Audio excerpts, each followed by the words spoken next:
Habari za wakati huu, ni imani yangu ni wazima.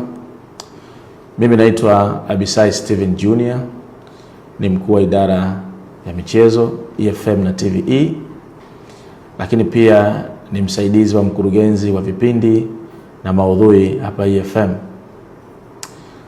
Mnamo tarehe 20 mwezi huu, uongozi wa EFM na TVE ulipokea barua kutoka kwa mwanasheria wa klabu ya Yanga, na Yanga wenyewe yenye taarifa ya kusudio la kuichukulia hatua taasisi yetu kwa kashfa, uchafuzi na uchochezi wa jina la klabu ya Yanga kupitia mchambuzi Wilson John Oruma kwenye kipindi cha michezo kinachotambulika kwa jina cha Number 10 ambacho kinaruka kila siku ya Jumatatu mpaka Ijumaa, lakini kwenye kipindi hiko kilikuwa Ijumaa tarehe 17 April mwaka huu 2026.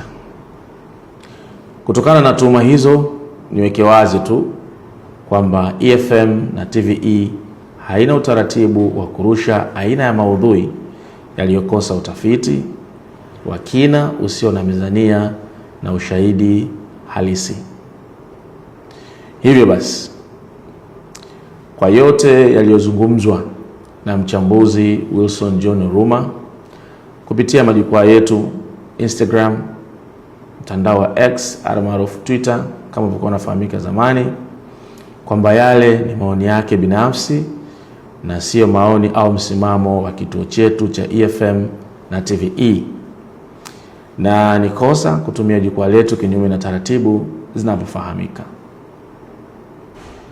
Mpaka sasa hatua mbalimbali zimeshachukuliwa, ikiwemo kushusha au kufuta maudhui yote yaliyochapishwa kwenye majukwaa yetu mbalimbali, pamoja na kumtaka mhusika kuomba radhi kupitia majukwaa hayo, lakini mhusika Bwana Wilson John Oruma, mchambuzi, hakuwa tayari kufanya hivyo, kwa msimamo kwamba yuko tayari kwenda mahakamani kwa utetezi wake zaidi.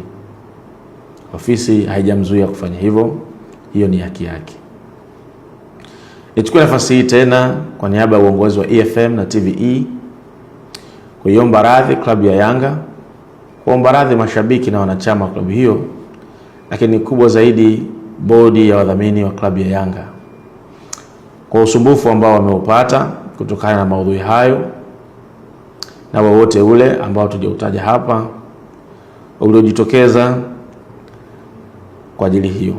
Lakini kubwa zaidi, uongozi wa EFM na TVE unaahidi kutoa ushirikiano katika kutoa taarifa zenye weledi na mizania kimaudhui kama ilivyo kawaida yetu, ili kuendeleza soka la Tanzania.